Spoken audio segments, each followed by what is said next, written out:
Hello, good morning, everyone. You're most welcome to today's episode of the Market Snapshot. Today, you're joined by Norbert Kisa, and today is the 28th of February 2024. I hope the markets have been great for you all and that you've been having an amazing time in the markets. Yeah, so we have been having quite an eventful week so far in the markets. And again, from last week's AI frenzy, where we saw sharp movements on the indices as well as also on gold. We are seeing much of that is starting to recede back down. If you just look at the snapshot really of what's happening on the different assets, you have the US 500, you have the US 30 roll, the UT 100 roll. Most of them are actually in a bit of a red today. And of course, also in Europe, we're also seeing a bit of selling and as we go into the week. So again, this is partly due to profit taking, but again, also it's important to understand that sometimes when a market has a very sharp move upwards, there's always a bit of profit taking and some bit of consolidation before the next move. Looking at the forex rates, we're also seeing that there's a bit of uh, a risk of taking place on the Euro USD, GBP USD, AUD USD. Most of them have had a bit of pulling back. And again, this is coming up ahead of today's US Q4 GDP report that we shall be looking at. We also have USD JPY still looking fairly strong. I think that JPY pairs have been relatively strong. This again is attributed to the expected holding of the negative rates by the Bank of Japan, and that's essentially what we've been seeing. Crude oil again also pulling back a little bit. It's actually up about $3 from last week. And we're also seeing the same thing also with Brent. But today, Europe session, we are seeing a bit of selling there. Gold again is also pulling back down from its highs, and we shall be able to do more technical analysis on it. So crossing over to the calendar today, we really haven't had that much news coming out from Asia session, maybe aside from the New Zealand interest rate decision that we had, that actually came in at 4 a.m. East Africa time, and we saw that the rates were kept on hold. And we're also seeing that we also had some data coming out from Japan, the leading index, month over month, and a leading index as well for December. We are now waiting out for a series of Europe data on a consumer confidence. We got the consumer confidence report coming out from the US that was yesterday, and it actually came out fairly higher at 114, higher than the 110, which was the previous. So again, this afternoon at 4:30, we are going to be focusing on the GDP report, which is going to come out at exactly 4:30 p.m. And again, for GDP, we're expecting that we are going to get a slight decline from the previous of 4.9, and we're expecting it to decline potentially to 3.3. Keep in mind, however, that this is a preliminary release, so which means the market might not have that much of a reaction to it, and we have to keep expecting to see what can potentially come out of that. We also have real consumer spending, which is also going to be released at 4:30. Just for context, I just want us to quickly look at the GDP chart and see how it has been trending. So if you look at GDP for the US from before COVID, we've been seeing that it had been steadily averaging around the areas of 2 to 4%. And we are seeing that when COVID came in, we saw some negative data there, which I think can potentially be treated as outliers. And we can see after when they did a bit of stability, some bit of liquidity injections, we saw that actually the GDP came and stabilized again back to its average area. So today, we should see that perhaps the GDP comes in higher, potentially maybe above 2%. And The reason for this is because the US economy has been quite resilient. We've been seeing a lot of data that has been showing that a lot of the different sectors have still been resilient, especially manufacturing and even the services. So I think we might see a relatively stronger dollar as a result of a strong GDP. So should we get GDP above at least 3%, despite it being below that 4.9%, we should see it coming in stronger. Looking at some different countries such as the UK, rather the England, and also Germany, as well as Japan. Some of these different economies have actually been having a negative GDP. German had a technical recession sometime last year, which also explains that weakness that we've been seeing with the euro, and we might potentially see much further weakness today. So looking at the calendar, that's really it. We've also been having a number of Fed speakers. The Fed speakers have essentially brought back that red cut narrative, which I think the market had pushed away for some time. Keep in mind, when we started the year, we saw a bit of risk off as we went into mid-January, essentially because that December buy that we saw on gold, Euro USD, GBP USD, and several of these risk-on assets, we saw that most of them were actually pulling back in January because of that pushback by the Fed speakers, who were indicating that they are not going to rush with rate cutting rates. And we are now seeing that even after last week's AI frenzy, we are seeing that that narrative is now resurfacing in the market, and a lot of Fed speakers are now indicating that they might really they might potentially delay these rate cuts as we go along. So that's really what we've been having. Now, before I cross over to the MT5, I just want to quickly show you guys what I've been observing with the Nasdaq and Nvidia. So you notice that last week when we had the Nvidia earnings, I believe I was with you guys on Wednesday, when the Wednesday snapshot for that.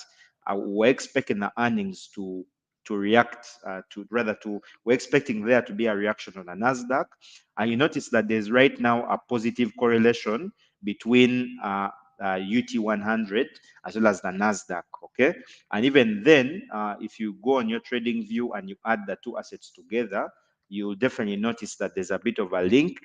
We are seeing that Nvidia sharply rose, and we also saw that there was a sharp rise with Nasdaq. Nvidia is the orange, and Nasdaq are the candlesticks. So we saw there was a sharp move higher, and after that sharp move higher, we saw there was a bit of consolidation. So that's what we are now seeing on the Nasdaq. And I believe since Nvidia weighs heavily on this index, it might be a nice asset for you to follow, for you to essentially see how things play out there. So without wasting time, we're going to cross over to the MT5 and essentially see what's over there. So it's important to ensure that you, especially if you're trading indices, you need to always focus on the things that are correlate. Okay, so for instance, like Nvidia being a big component within the Nasdaq, it's important for you to always keep checking on it and see how it performs. Okay, so let's quickly cross over to the MT5 and essentially see how we can plan for today.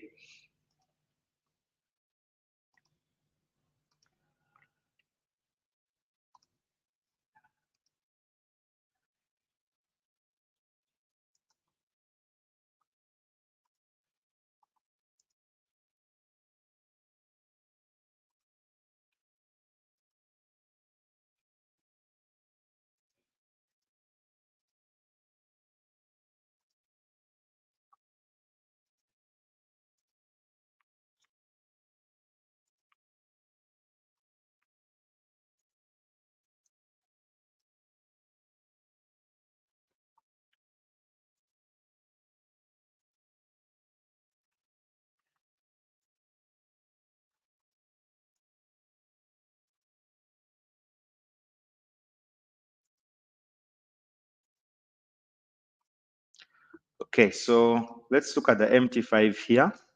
I hope it's visible. Okay, so we are going to start with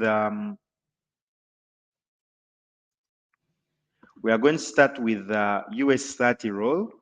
So on US 30 roll, this is essentially what we are seeing. Uh, Last week, we saw that there was a sharp move higher right after we had the NVIDIA earnings. There was a buildup of institutional order flow around there. And I believe also traders in the options market were ramping up their NVIDIA calls, which again led to a very sharp move higher on the Dow. So we've had a descending wedge, which is an indication of a trend reversal, and we saw this building up into a very sharp move higher. And now we peaked at about 39,300. So that peak there that we had for the Nasdaq, which is somewhere around, rather for the Dow Jones, which is somewhere around here, essentially happened on Thursday evening. We also know on Friday evening, and then we see that the price action now started decelerating to the downside. So right now, Dow Jones is looking fairly bearish since it created lower highs, and I'm expecting that we could potentially see a steeper sell, enabling us to break below this descending wedge, but that is majorly going to depend on the GDP data. If we get strong GDP data, then again, the first result will potentially be a liquidity sweep below this area here, and then we could then potentially see price recovering, potentially to the upside. But for now, I think we might see a bit of trend reversal to the upside. Again, we are decelerating here, but if we do not break below the lower part of that wedge, then I think price will definitely revert to the upside. But for now, there's a bit of deceleration there. We saw some choppiness on Monday, where we saw that we were staying fairly above that 39,000 level. But on a choppy trading that we had yesterday during the US session, we saw that there was actually a break below. But for now, I think we could see more deceleration to the downside. If we manage to take out this level here, then I'm thinking that Dow will potentially trade closer to this level here of 38,700. So I'm crossing over to UT 100 roll, which is the Nasdaq. This is essentially what Nasdaq is looking like. So Nasdaq uh, in the beginning of February entered into a descending channel, which is very visible around here. So we were able to test the lowest point of that descending channel around the time when NVIDIA released earnings. And soon after those earnings were released, we saw that Nasdaq had a sharp move to the upside. We're able to break above that descending trend line, and we are seeing that now Nasdaq has entered some kind of a bullish flag, which is visible here. So I'm expecting that we should see a nice pullback here for Nasdaq to this level here, and this is likely going to be due to a pulling back of Nvidia. Nvidia has also been pulling back, as I'll show you guys. So we should see Nasdaq pull back. If we get strong GDP, we might get a pullback on the indices. The reason why I'm saying that is I've been looking at how indices normally do typically on GDP days. They usually tend to have a bit of a sell, and then they usually reverse that sell mid-US session and closer to the end of US session. So for now, I think we could potentially see a sell, potentially to the bottom level of this trend line, and then from there, we might then see price reversing and moving higher. Keep in mind, guys, that looking at the price action for the Nasdaq, it is fairly bullish, and it's important to understand that the market we are in now is a bullish market. Okay. However, on this is on the futures. If you look at the Nasdaq, the main one, we are yet to break the peak, and it's when we break the peak that now our bull market starts. But the kind of price action we tend to see in a bull market is essentially when we normally find that a lot of downtrends are reversed almost immediately, and they are more intense than usual. Okay, so that's what we tend to see during bull markets, and it's actually what we're observing now. So looking at how GDP performed when it was last released, we saw there was actually a pullback, and immediately after that pullback, we saw price trending higher and closer to 18,000. So for now, we could see either a move to the downside and then break above that bullish flag and then continue upwards to 1800 and upwards. So crossing over to Euro USD, which I believe is an interest for most of you. So Euro USD, if you look at how it has been trending, guys, on the H4 time frame or on the H1 time frame, we were in a descending wedge that we stayed in from December. We have been in a descending wedge quite nicely, and we broke above that wedge around the 19th of Feb. So we are now about 130 pips above that break of the wedge. And however, though, if you look at how Euro USD has been trending, we notice that we got a liquidity sweep around this level. That is at about the 38.2% fib level. And immediately we saw a sharp rejection to the downside.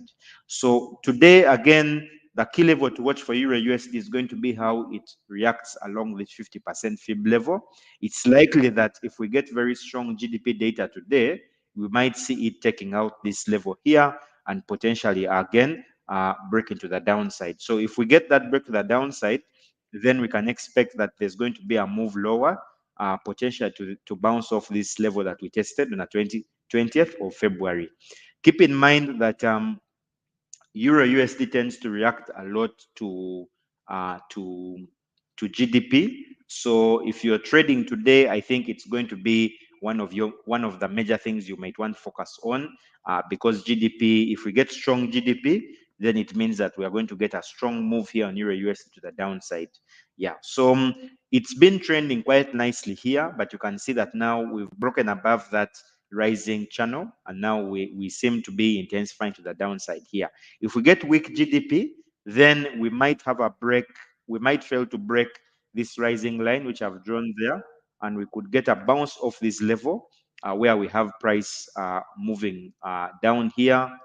Sorry, we might have price moving here, bouncing off that channel there, and then resuming the upside move here to the upside. Okay, so that's what's likely today with the GDP earnings for Euro USD. So crossing over to gold, gold has been in a very nice uptrend. And again, yesterday we saw there was a bit of selling momentum for gold, where it was actually able to have a sweep to the downside, and we're now seeing it trending closer to these levels here around 2028 and 2030. Now, it's important for context that you see how gold is looking at on the big picture. So in the big picture, gold has been in an asymmetrical triangle, and it has created a lot of peaks. The most recent ones being the one which we had on the CPI for this month actually.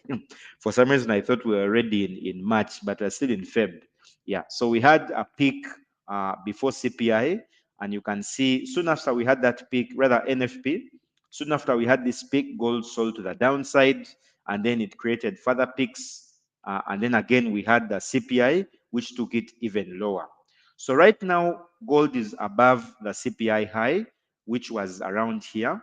And I'm thinking it wants to create another lower high that could potentially be above this 2041 level there of the fib level.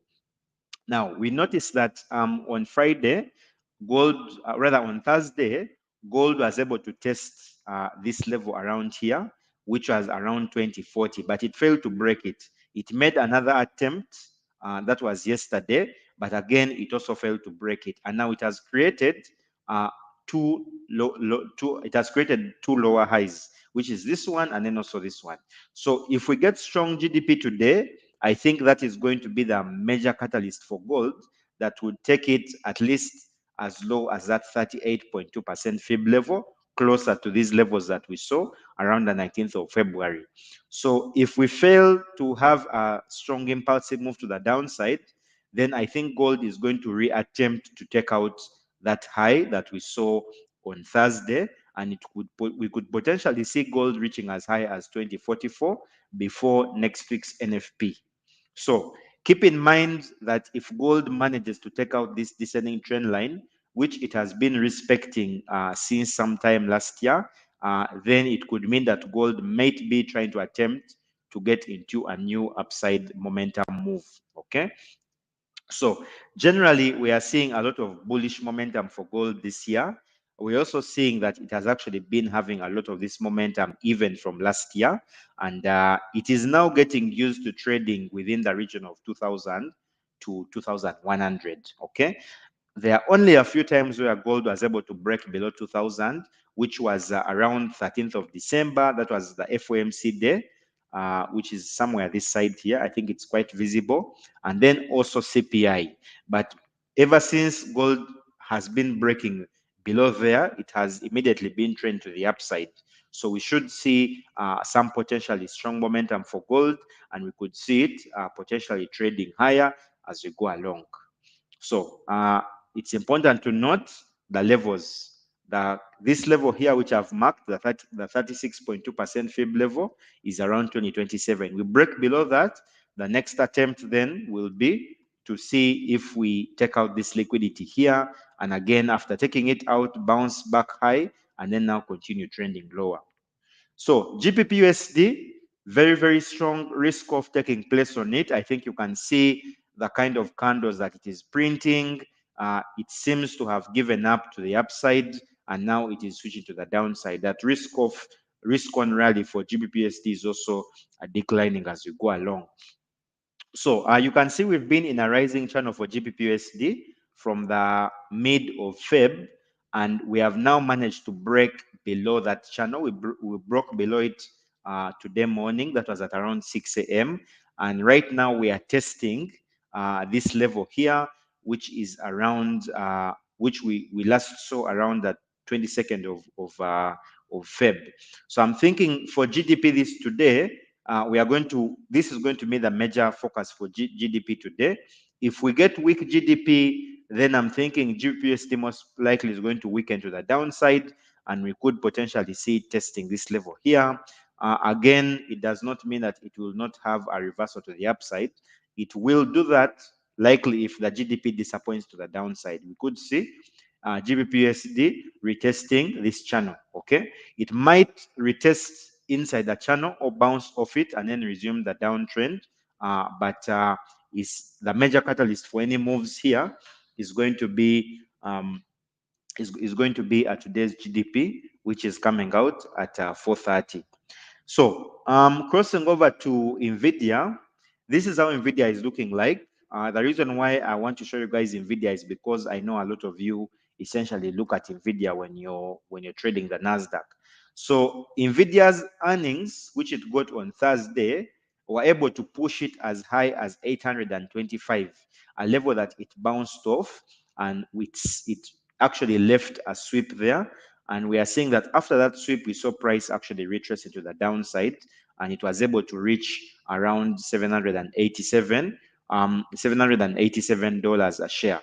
So at the moment now, NVIDIA is in some kind of a descending channel, which then means that it's going to potentially have a reversal to the upside, or it might decelerate. And if we see a break below this level here, we could see it coming and reversing its earnings gains. Okay, so the movement for that is likely going to be because of profit taking. If we get more profit taking, then it means that we could potentially see a weaker move there for NVIDIA, and we could see it trending lower. So crossing over to BTC USD, BTC USD meanwhile is available on FX Pesa. You can trade it on UMT5. You can actually see we have gone very bullish on BTC.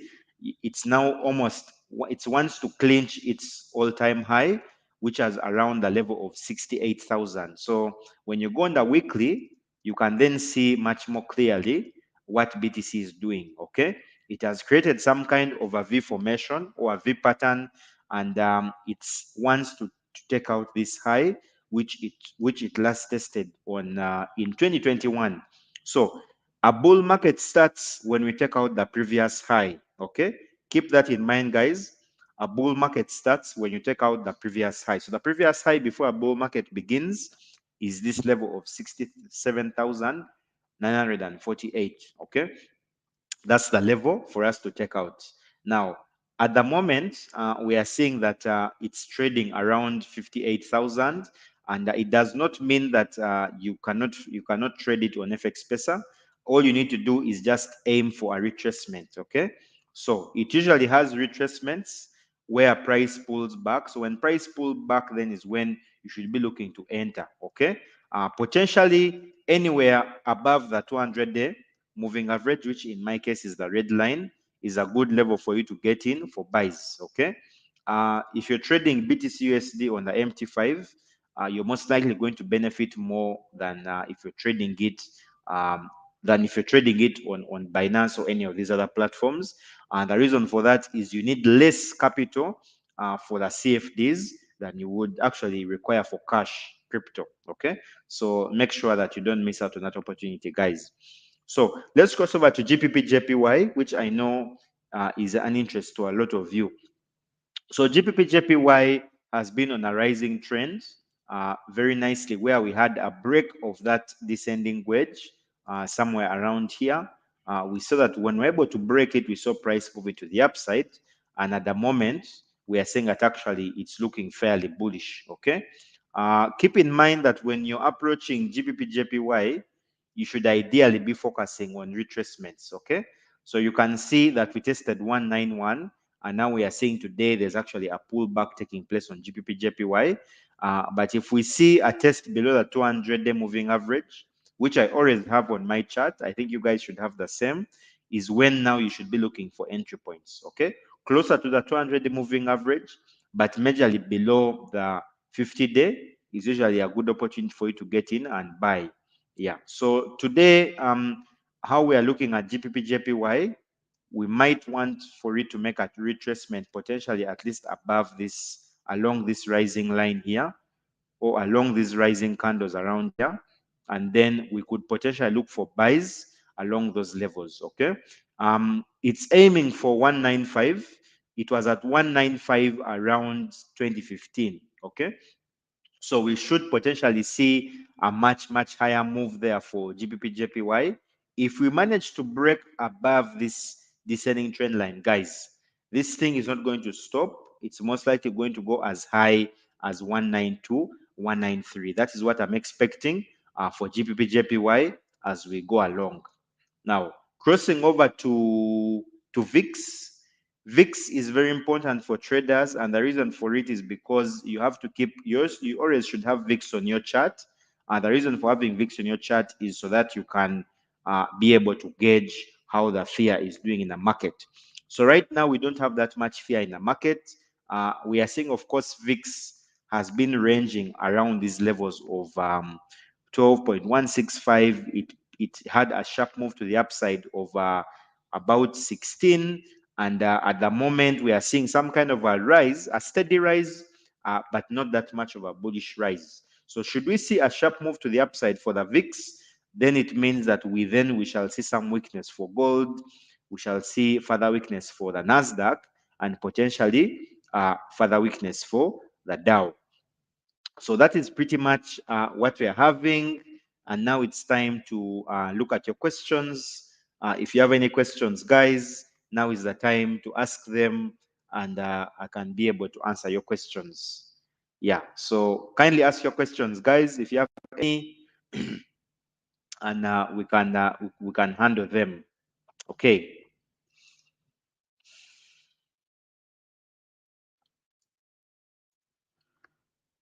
Okay. If you have any questions, guys, kindly ask them.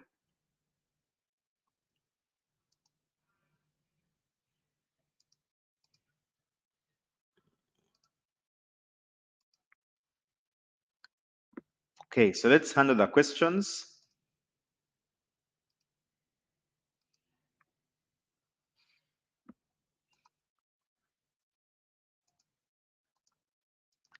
Okay, question time, guys. So let's see. Let's go ahead. All right. Morning, Jason. How? Jack, you're saying hello, Norbert. Hi, how are you doing? I hope you're having an amazing time. Yeah, consumer confidence. Yeah, so let me, you're saying, you said consumer confidence came in higher. Kindly recheck that unless I got inaccurate data on my end. Okay, let me just have a quick look at it. Let's see. That was yesterday.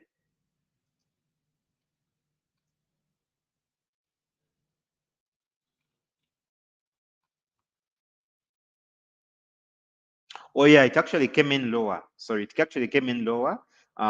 We had a reading slightly lower. There's a reading of 106.7, I think below the 110.9 mark. Yeah, so that's right, Jason. Yeah, it actually came in lower. My apologies for that. Let's continue with the questions.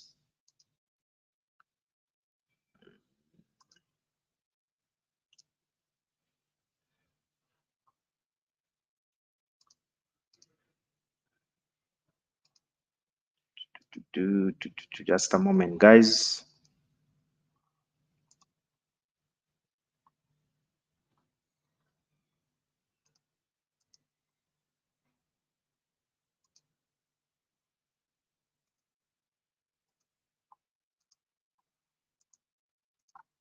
Okay, so the next question.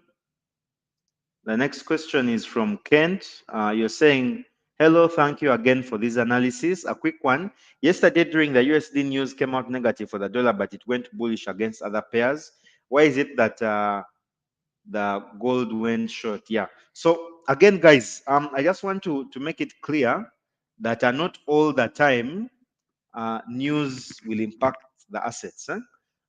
Because the thing is, some economic news can be easily followed up on a chart, and some economic news can't really be followed up on a chart. Okay, and that's why it's actually tricky. Um, uh, it's actually now tricky then in that case, because you see that the data that usually we look at that actually has a nice reaction on the chart is usually tends to be normally the NFP, data like the CPI, data like FOMC, especially when we're having the FOMC meetings, you normally tend to get actually a nice reaction. We tend to get a nice reaction there on the charts. So of course we had consumer confidence, which should actually been bullish for gold. Okay, yeah, but when you look at gold's price action, you notice that actually it's quite choppy to the downside. Again, like I said, it created a lower high again proceeding from Thursday's high, which was towards that level of 2040. So gold looks set for a downtrend at the moment, and I think it's just waiting for a catalyst, which is going to be, in this case, GDP. So should we get a strong GDP reading today, I think it will then complete gold's move, and then we should potentially see gold trending to the downside closer to 2027, and again, much, much lower. So I don't know if you guys can see my screen. Let me just make sure of that.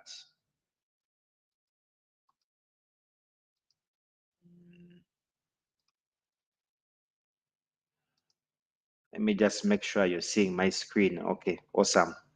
So, okay, so I think you guys are seeing my screen there. So this is what we're having on gold, okay? So you see how it's been trending. So we had that lower high from Thursday last week. We picked at 2040, and you can just observe the price action is fairly bearish, guys, okay? Fairly bearish. We need to take out that fib level of 2040. If we do not take out that fib level, then definitely gold is going to reach us to the downside.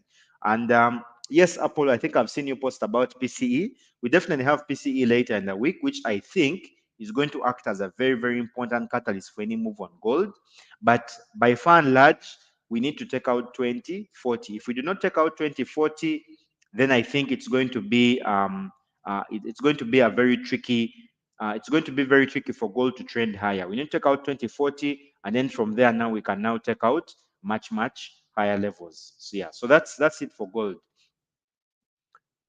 Yeah, so Apollo, you're saying markets are waiting for PCE.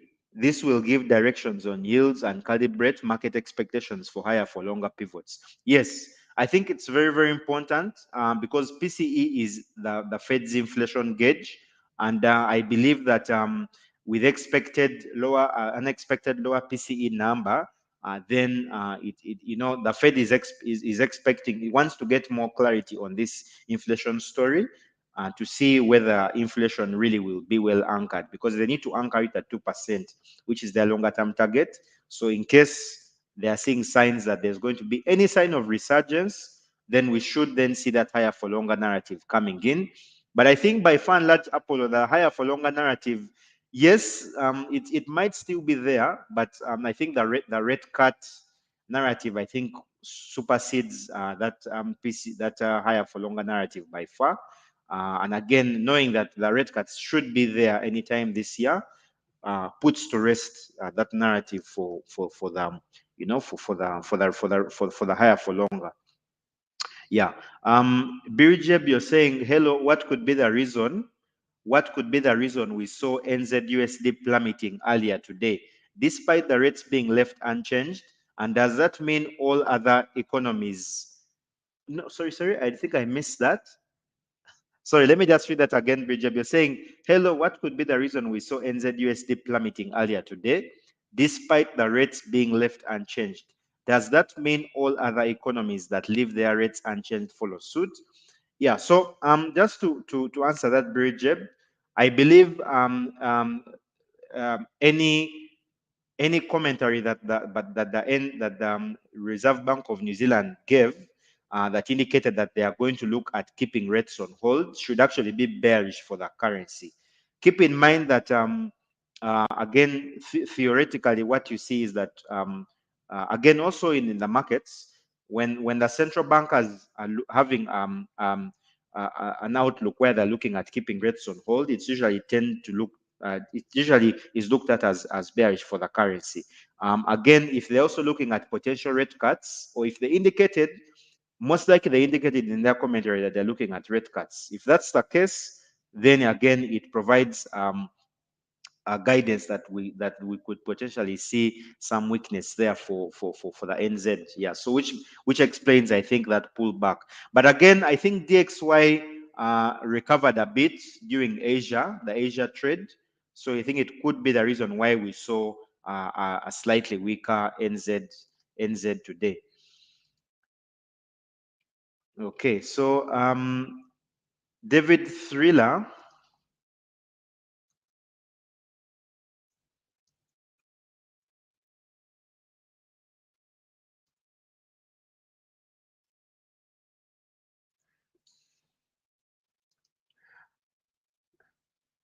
Should we wait for retracement in GBPUSD and then sell? What are your thoughts? Um, I think you mean an extension in GBPUSD, because the retracement, I think, would take it much, much lower. So it wouldn't really be a good entry point for you. Yeah. So again, looking at GBPUSD, guys, if you look at it quickly on the charts, this is where we are. This is where we are at. We should potentially see it. What I'm expecting is we might get a nice bump to the upside on GDP. That is if the GDP comes out higher. If the GDP comes out higher, we should see GBPUSD recover and potentially come and aim to get back into that channel. But in case we don't get movement back into that channel, then I'm expecting that we shall see GBPUSD continuing its slope to the downside and potentially retesting this level that we saw around the 22nd of February. So I hope that helps, David Thriller. I hope that helps to answer your question. Awesome.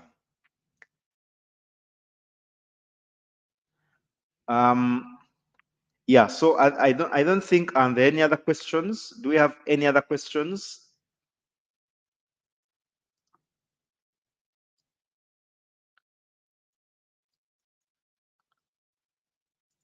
Okay.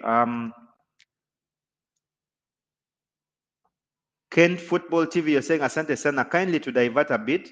What is it with this? Okay. I do not think I can comment on that, on prop firms. What I can say is just really be careful. You need to be working with a regulated entity. Uh, Most of them are not regulated. FX Pesa is a regulated and licensed broker. So I believe it's important for you to understand such matters. Yeah. Apollo, you're asking about cow diplomas and Chisozi farm. I do not think I have any information on that. Maybe I can revert once I get any. Yeah. So guys, I think that's it for today. It's been amazing. I hope you guys have been able to benefit a lot from what we've shared today. And I wish you guys all happy trading. And we shall talk soon. We shall talk soon when we meet again. Cheers, guys, and let's meet soon then.